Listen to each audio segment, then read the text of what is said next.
আল্লাহ যদি ধানের শীষে ভোট দিয়ে আমরা জয়যুক্ত হতে পারি ইনশাল্লাহ, সবার আগে আপনাদের স্থায়ী পুনর্বাসন হবে ইনশাল্লাহ এখানে, ঠিক আছে? হ্যাঁ, স্থায়ী পুনর্বাসন হবে। এরকম ফ্যামিলি কার্ডের মাধ্যমে চাল, ডাল, তেল সরকারের পক্ষ থেকে বিনামূল্যে ফ্রি পাবেন আপনারা ইনশাল্লাহ, ঠিক আছে?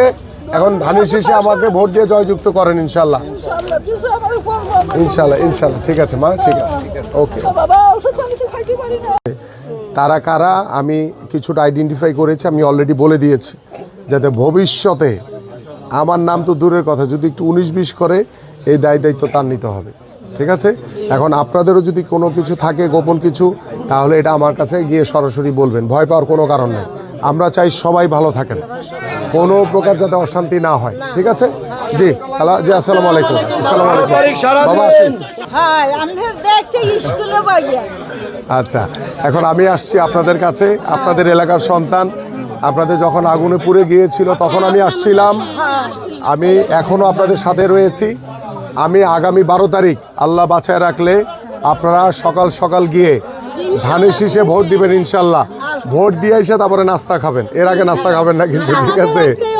আমি শেষ করি আপু, আপনারা ধানের শীষ। প্রথমত হচ্ছে যে আজকে আমরা নবম দিনের মতো আজকে আমার এই 5 নম্বর ওয়ার্ডের আজকে নির্বাচন প্রচার প্রচারণা কার্যক্রম শুরু করতে যাচ্ছি আমি। এবং আপনারা সকলেই অবগত রয়েছেন যে দীর্ঘদিন ধরে আমি এই এলাকায় ছোটোবেলা থেকে বড় হয়েছি। দীর্ঘদিন ধরে আমি এই এলাকার প্রত্যেকটি সাধারণ মানুষের সাথে তাদের সাথে মতবিনিময় সভা করেছি। সভা করে আমার এই এলাকার সমস্যাগুলো ইতিমধ্যে আমরা চিহ্নিত করেছি। আল্লাহর রহমতে সেই সমস্যাগুলো চিহ্নিত করে আমি আমার এই এলাকায় এই পরিকল্পনাগুলো করেছি। আল্লাহ যদি আমাকে কবুল করে ইনশাআল্লাহ আগামী ত্রয়োদশ জাতীয় সংসদ নির্বাচনে আমি নির্বাচিত হতে পারলে, আমরা যদি সরকার গঠন করতে পারি, তাহলে ইনশাআল্লাহ আমি এই পরিকল্পনাগুলো অবশ্যই বাস্তবায়ন করব। পাশাপাশি আমাদের এই নির্বাচনকে সামনে রেখে আমরা আমাদের প্রত্যেকটি এলাকাতে যখন যাচ্ছি, সেই এলাকাগুলোতে আমাদের নেতাকর্মীদের পাশাপাশি সাধারণ মানুষের স্বতঃস্ফূর্ত অংশগ্রহণ হচ্ছে।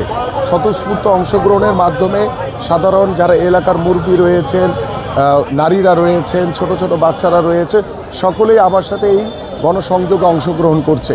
এটি আমার জন্য অত্যন্ত বড় একটি পাওয়া এবং আমি মনে করি এটি মানুষের যে ভালোবাসা আমি পাচ্ছি, সেই ভালোবাসার মাধ্যমে ইনশাআল্লাহ আগামী 12 তারিখ ত্রয়োদশ জাতীয় সংসদ নির্বাচনে ইনশাআল্লাহ জনগণের স্বতঃস্ফূর্ত অংশগ্রহণের মাধ্যমে জনগণের রায় নিয়ে ইনশাআল্লাহ নির্বাচিত হব আল্লাহর রহমত।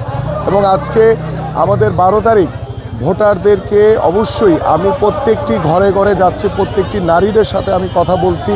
আমাদের যারা ঘরের মা রয়েছেন, বোন রয়েছেন, আমাদের আপারা রয়েছেন, সকলের সাথে কথা বলে শুধু একটি কথা বলছি যে আপনারা ভোট কেন্দ্রে আসবেন। আপনাদের দলের যে দলকে আপনার ভালো লাগে, যে প্রার্থীকে আপনাদের ভালো লাগে, যে মার্কাকে আপনাদের ভালো লাগে, সেই মার্কাতে আপনারা ভোট দিয়ে অবশ্যই আপনাদের নাগরিক অধিকারটি প্রদান করবেন।